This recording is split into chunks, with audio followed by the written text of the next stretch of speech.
នៅម៉ោងដល់ព្រលឹមនៅថ្ងៃទី3ខែកក្កដាឆ្នាំ2025សពរបស់យុវតី Peggy Bill ត្រូវបានគេប្រទះឃើញនៅក្នុងបន្ទប់ទឹកម៉ាស៊ីននៃទូកកម្សាន្តដ៏ប្រណិតមួយនៅប្រទេសបាហាម៉ាស់ Peggy បានធ្វើការនៅលើទូកនេះត្រឹមតែ2-3ខែប៉ុណ្ណោះហើយនៅសល់តែ11ថ្ងៃទៀតប៉ុណ្ណោះដល់ខួបកំណើតគម្រប់អាយុ21ឆ្នាំរបស់នាងផែនការរបស់នាងគឺធ្វើការមួយសប្តាហ៍ទៀតនៅលើទូកហើយបន្ទាប់មកត្រឡប់ទៅផ្ទះវិញដើម្បីអបអរខួបកំណើតជាមួយក្រុមគ្រួសាររបស់នាងប៉ុន្តែជាអកុសល Peggy មិនដែលបានត្រឡប់មកវិញទេ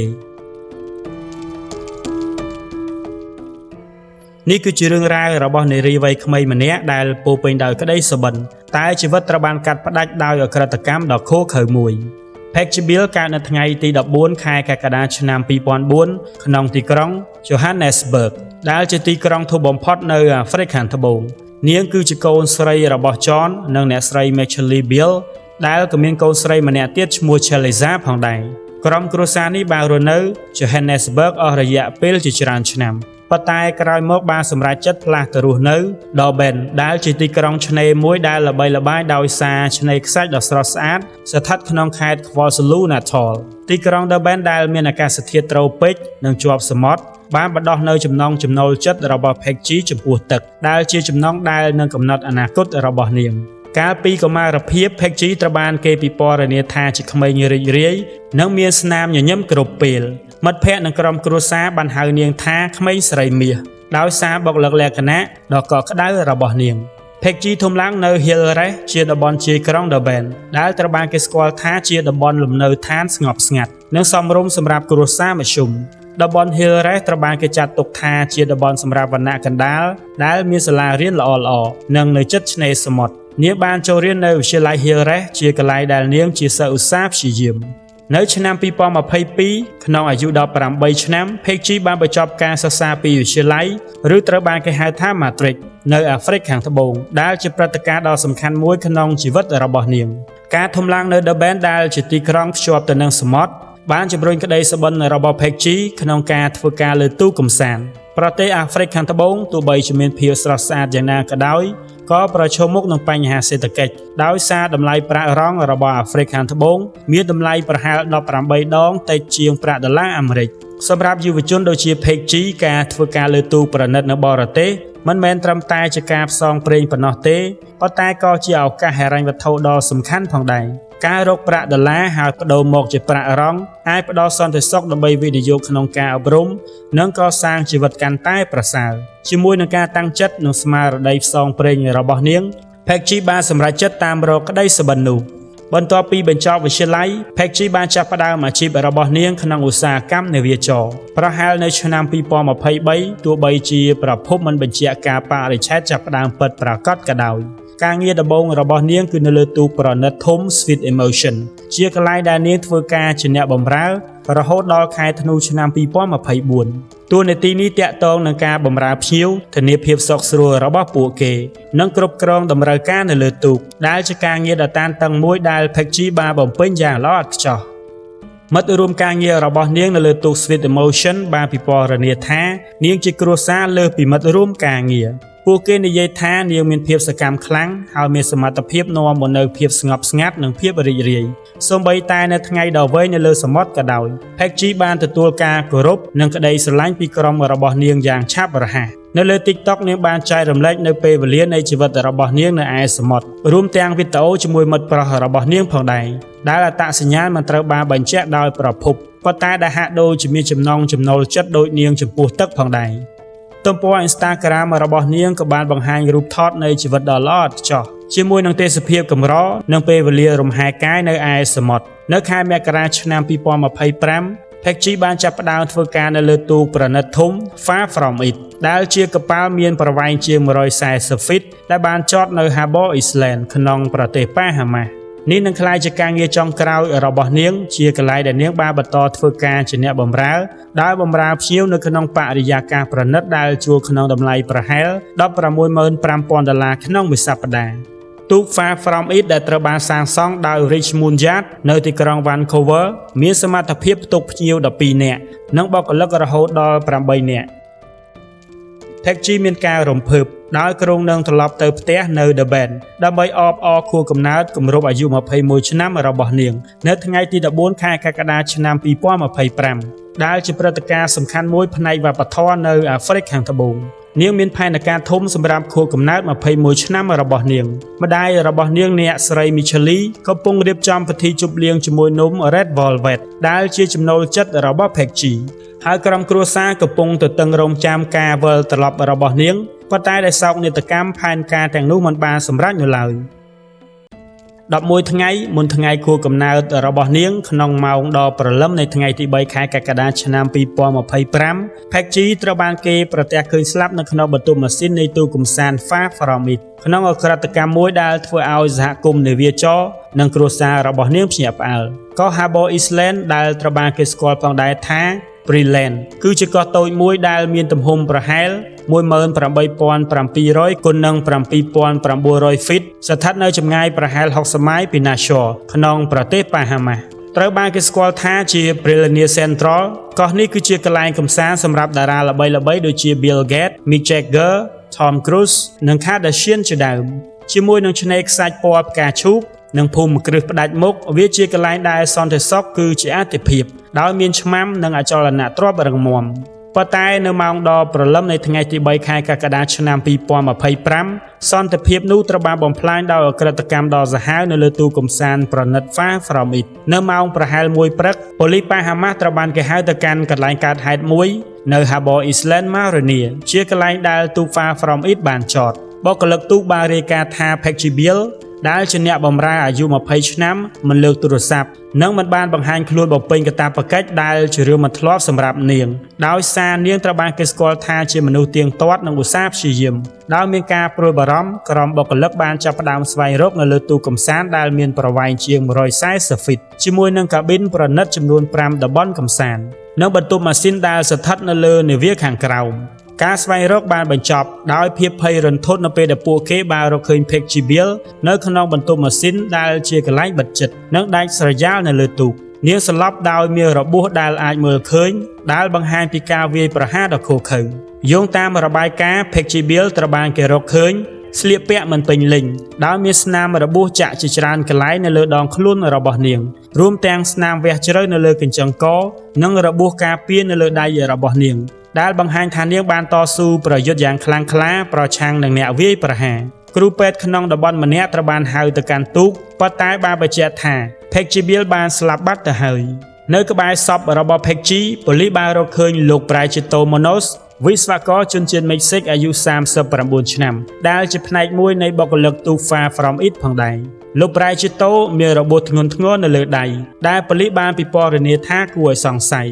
យោងតាមប៉ូលីសរបួសរបស់បរិសនោះស្រដៀងនឹងស្នាមរបួសដែលបង្កដោយខ្លួនឯងដែលជារឿងធម្មតាសម្រាប់អ្នកដែលព្យាយាមធ្វើអត្តឃាតគាត់កំពុងកាន់កាំបិតប្រឡាក់ឈាមហើយការនៅក្បែរសពរបស់ Peggy ភ្លាមនោះបានធ្វើឲ្យគាត់ក្លាយជាជនសង្ស័យសំខាន់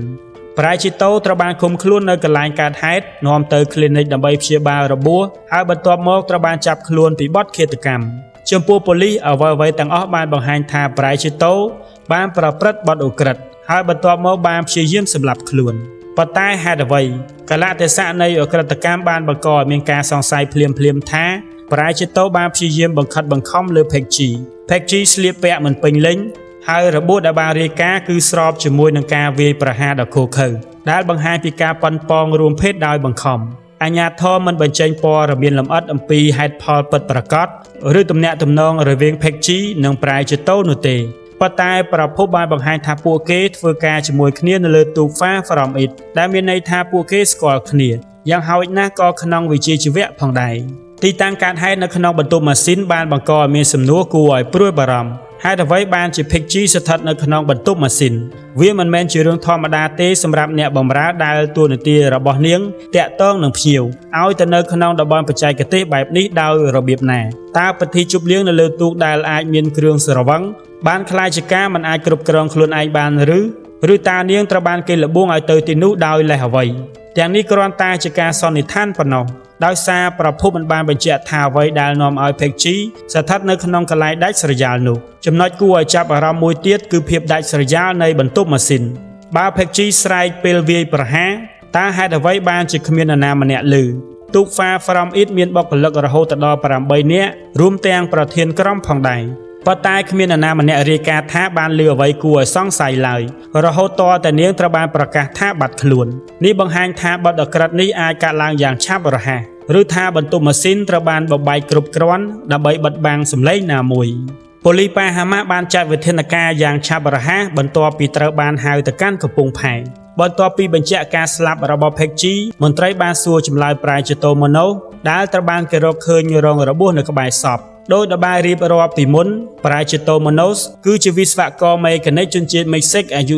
39ឆ្នាំគាត់បានធ្វើការនៅលើទូក Far From It អស់មួយរយៈហើយហាក់ដូចជាមានជីវិតធម្មតារួមទាំងមានប្រពន្ធនិងកូនផងដែរនេះបើយោងតាម Facebook នៅតែដំណើរការរបស់គាត់នៅពេលកើតហេតុនៅថ្ងៃទី9ខែកក្កដាឆ្នាំ2025ត្រឹមតែ6ថ្ងៃបន្ទាប់ពីអក្រិតកម្មលោកប្រាជិតូបានបង្ហាញខ្លួនជាលើកដំបូងនៅតុលាការចៅក្រមក្នុងទីក្រុង Nassau ដែលជារដ្ឋធានីប៉ាហាម៉ាស់គាត់ត្រូវបានចោទប្រកាន់ជាផ្លូវការពីបទឃាតកម្មប៉ុន្តែមិនត្រូវបានតម្រូវឲ្យសារភាពកំហុសនៅដំណាក់កាលដំបូងនេះទេចៅក្រមបានបដិសេធមិនឲ្យនៅក្រៅឃុំហើយគាត់ត្រូវបានឃុំខ្លួន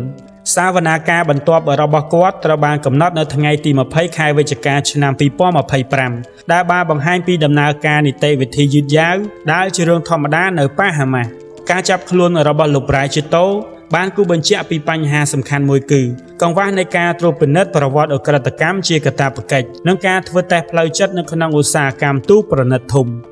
ញត្តិមួយនៅលើ chain.org ដែលត្រូវបានដាក់ឲ្យដំណើរការបន្ទាប់ពីអក្រិតកម្មបានប្រមូលហត្ថលេខាជាង 5000 ទាមទារឲ្យមានការត្រួតពិនិត្យទាំងនេះជាកាតព្វកិច្ចសម្រាប់បុគ្គលិកទូកនៅខាងក្រៅសហរដ្ឋអាមេរិកខណៈដែលក្រុមហ៊ុននិងម្ចាស់ទូកជាច្រើនមានការជ្រើសរើសបុគ្គលិករបស់ពួកគេកាន់តែតឹងរឹងនេះមិនមែនជារឿងទូទៅទេហើយមិនមានព័ត៌មានបញ្ជាក់ថាតើជនជាប់ចោទមានកំណត់ត្រាអក្រិតកម្មដែលគួរឲ្យកត់សម្គាល់នោះទេចន្លោះប្រហោងសន្តិសុខនេះត្រូវបានលើកឡើងថាជាកត្តាដែលអាចរួមចំណែកដល់សោកនាដកម្មនេះការស៊ើបអង្កេតនៅតែបន្តដោយប៉ូលីសកំពុងពិនិត្យភស្តុតាងផ្នែកកសលវិច័យរួមទាំងការធ្វើកសលវិច័យសពរបស់ Peggy និងវីដេអូសន្តិសុខដែលអាចមានពីទូកឬកំពង់ផែវត្តមាននៃរបួសការពារនៅលើ Peggy បង្ហាញថានាងបានតស៊ូដែលអាចផ្ដល់ភស្តុតាង DNA ដ៏សំខាន់ប្រឆាំងនឹងជនជាប់ចោទលើពីនេះរបួសរបស់ប្រាជិតូដែលត្រូវបានពិពណ៌នាថាជាស្នាមវះធ្ងន់ធ្ងរនៅលើដៃត្រូវបានបកស្រាយដោយប្រភពខ្លះជាទង្វើដែលបង្កដោយខ្លួនឯងដែលបង្ហាញពីការសោកស្ដាយឬភាពមានទោសកំហុសទោះជាយ៉ាងណាក៏ដោយនេះគ្រាន់តែជាការសន្និដ្ឋានប៉ុណ្ណោះដោយសារប៉ូលីសមិនទាន់បានបញ្ជាក់ជាផ្លូវការអំពីចេតនានៅពីក្រោយរបួសរបស់គាត់ទស្សនវិជ្ជាគួរឲ្យចាប់អារម្មណ៍មួយនៃករណីនេះគឺដែនសមត្ថកិច្ចដោយសារអក្រិតកម្មនេះបានកើតឡើងនៅក្នុងដែនទឹកប៉ាហាម៉ាស់ប៉ូលីសប៉ាហាម៉ាស់មានអាជ្ញាធរបឋមហើយសំណុំរឿងនេះនឹងត្រូវបានកាត់ក្តីក្រោមច្បាប់ប៉ាហាម៉ាស់មេធាវីផ្នែកច្បាប់ដែនសមុទ្រលោក Michel Wellman បានកត់សម្គាល់នៅក្នុងបទសម្ភាសន៍ថាដែនសមត្ថកិច្ចគឺច្បាស់លាស់នៅទីនេះដោយសារទូកត្រូវបានចតនៅ Harbour Island មិនដោយអក្រិតកម្មនៅសមុទ្រជ្រៅដែលអាចពាក់ព័ន្ធនឹងទង់ជាតិរបស់កប៉ាល់ឬច្បាប់អន្តរជាតិទេនេះមានន័យថាប្រាជិតូបើត្រូវបានផ្ដន្ទាទោសទំនងជានឹងត្រូវជាប់ពន្ធនាគារនៅប៉ាហាម៉ាស់អាចជាប់គុកអស់មួយជីវិតក្រោមច្បាប់ប៉ាហាម៉ាស់ឃាតកម្មត្រូវបានផ្ដន្ទាទោសដាក់ពន្ធនាគារអស់មួយជីវិតហើយក្នុងករណីធ្ងន់ធ្ងរដែលស្ថានភាពធ្ងន់ទោសដូចជាករណីនេះទោសអាចនឹងមិនមានការលើកលែងទោសនោះឡើយទោះជាយ៉ាងណាក៏ដោយដំណើរការនីតិវិធីព្រហ្មទណ្ឌនៅប៉ាហាម៉ាស់មាននិន្នាការយឺតហើយការកាត់ក្តីរបស់ប្រាជិតូអាចចំណាយពេលច្រើនឆ្នាំដែលធ្វើឲ្យក្រុមគ្រួសាររបស់ Peggy ខកចិត្តលើពីនេះក្រុមមេធាវីការពារក្តីអាចស្វែងរកទិដ្ឋភាពសុខភាពផ្លូវចិត្តឬជំទាស់ថាអក្រិតកម្មនេះមិនត្រូវបានគិតទុកជាមុនដោយស្នើឲ្យមានការចោទប្រកាន់តែជាងដូចជាមនុស្សឃាតដោយអចេតនាជាដើមទាំងនេះគឺជាយុទ្ធសាស្ត្រដែលអាចកើតមានប៉ុន្តែដោយសារប្រាជិតូត្រូវបានគេរកឃើញនៅក្បែរសពកាន់កាំបិតករណីនេះហាក់ដូចជាពិបាកការពារណាស់មរណភាពរបស់ Peggy Beale បានបន្សល់ទុកនៅទុក្ខសោកដ៏ធំធេងដល់គ្រួសារនិងមិត្តភ័ក្តិរបស់នាងឪពុកម្ដាយរបស់នាងលោក John និងអ្នកស្រី Michelle Beale និងប្អូនស្រីរបស់នាង Chaliza មានការឈឺចាប់យ៉ាងខ្លាំងពួកគេបានរៀបចំពិធីជប់លៀងដ៏ធំមួយសម្រាប់ខួបកំណើតអាយុ21ឆ្នាំរបស់ Peggy ជាមួយនឹងនំដែលនាងចូលចិត្តប៉ុន្តែផ្ទុយទៅវិញត្រូវប្រឈមមុខនឹងកិច្ចការដ៏ឈឺចាប់ក្នុងការបញ្ជូនសពរបស់នាងត្រឡប់មកពីប៉ាហាម៉ាស់ទៅអាហ្វ្រិកខាងត្បូងវិញ ក្រុមគ្រួសារបានហោះទៅណាហ្សូបន្ទាប់ពីអក្រិតកម្មដោយប្រឈមមុខនឹងការចំណាយហិរញ្ញវត្ថុយ៉ាងច្រើនដោយសារតែអត្រាប្តូរប្រាក់រវាងប្រាក់រងអាហ្វ្រិកខាងត្បូងនិងប្រាក់ដុល្លារអាមេរិកដើម្បីគាំទ្រដល់ក្រុមគ្រួសារមិត្តរួមការងារចាស់របស់ Peggy មកពីទូ Sweet Emotion រួមទាំងប្រធានក្រុម Frank Press, Steven Kotzer និង Arnold Hannes បានបង្កើតយុទ្ធនាការ GoFundMe ដែលមានចំណងជើងថាក្នុងការចងចាំ Peggy Bill យុទ្ធនាការនេះត្រូវបានដាក់ឲ្យដំណើរការភ្លាមៗបន្ទាប់ពីអក្រិតកម្មហើយបានរៃអង្គាសប្រាក់បានជាង$60,000ដើម្បីរ៉ាប់រងការចំណាយលើការបញ្ជូនសពត្រឡប់ទៅស្រុកកំណើតវិញថ្លៃផ្លូវច្បាប់និងការគាំទ្រគ្រួសារការពិពណ៌នានៅក្នុង GoFundMe បានសរសេរថា Peggy គឺជាលើសពីមិត្តរួមការងារនាងគឺជាគ្រួសារពន្លឺដ៏ភ្លឺស្វាងនិងក្តីមេត្តារបស់នាងបានបន្សល់ទុកនូវផលប៉ះពាល់ដែលមិនអាចបំភ្លេចបាន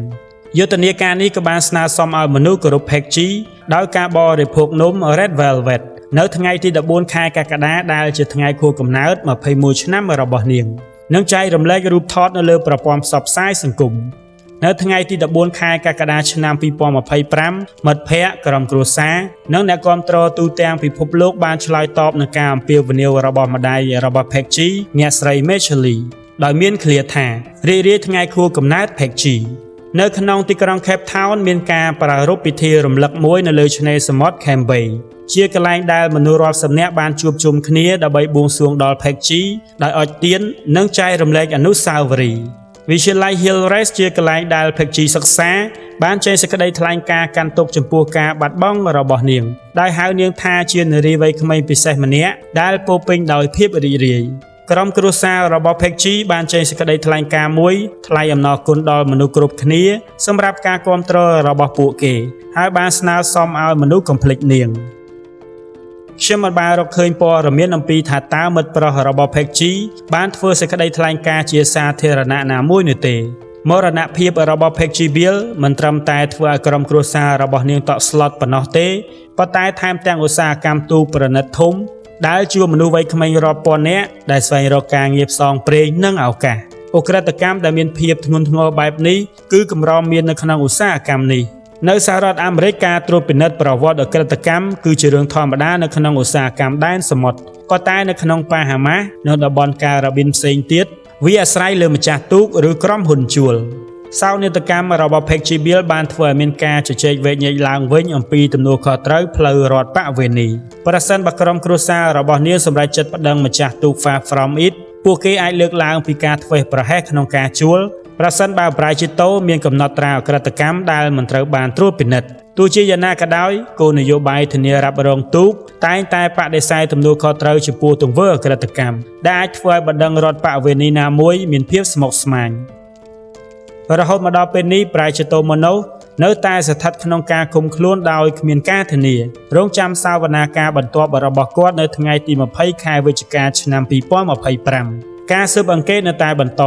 ដោយប៉ូលីសកំពុងពិនិត្យភស្តុតាងកសោវិច័យនិងសក្ខីកម្មដែលអាចមានពីបុគ្គលិកផ្សេងទៀតហេតុផលសម្រាប់អក្រិតកម្មនៅតែមិនត្រូវបានគេដឹងប៉ុន្តែអ្នកខ្លះសន្និដ្ឋានថាវាអាចជាអក្រិតកម្មដោយសារចំណងស្នេហាដោយប្រាជិតោអាចនឹងចាប់ចិត្តលើ Peggy មានអារម្មណ៍ខ្លះសម្រាប់នាងដែលមិនត្រូវបានតបស្នងទ្រឹស្ដីមួយទៀតអាចត្រូវបានលើកឡើងថាការសេពគ្រឿងស្រវឹងក្នុងពិធីជប់លៀងនៅលើទូកអាចជាកត្តារួមចំណែកប៉ុន្តែនេះមិនត្រូវបានបញ្ជាក់ទេរឿងរ៉ាវរបស់ Peggy Bill គឺជាសោកនាដកម្មដែលឆ្លងកាត់ព្រំដែននារីវ័យក្មេងម្នាក់ដែលពោរពេញដោយក្តីសុបិនដែលបានចាកចេញពីផ្ទះរបស់នាងនៅអាហ្វ្រិកខាងត្បូងដើម្បីបន្តផ្សងព្រេងនៅឯសមុទ្រតែជីវិតត្រូវបានកាត់ផ្តាច់យ៉ាងឃោរឃៅឥឡូវនេះក្រៅពីការរក្សាការចងចាំរបស់ Peggy Bill ឲ្យនៅគង់វង្សក្រុមគ្រួសាររបស់នាងក៏មានបំណងតស៊ូដើម្បីយុត្តិធម៌ផងដែរបន្ទាប់ពីទស្សនាវីដេអូនេះចប់តើបងប្អូនទាំងអស់គ្នាយល់យ៉ាងណាដែរចំពោះរឿងក្តីរបស់ Peggy Bill សូមខមមិននៅខាងក្រោមវីដេអូដើម្បីឲ្យadminបានដឹងពីចម្លើយរបស់បងប្អូនទាំងអស់គ្នាជួបគ្នានៅវីដេអូបន្តទៀត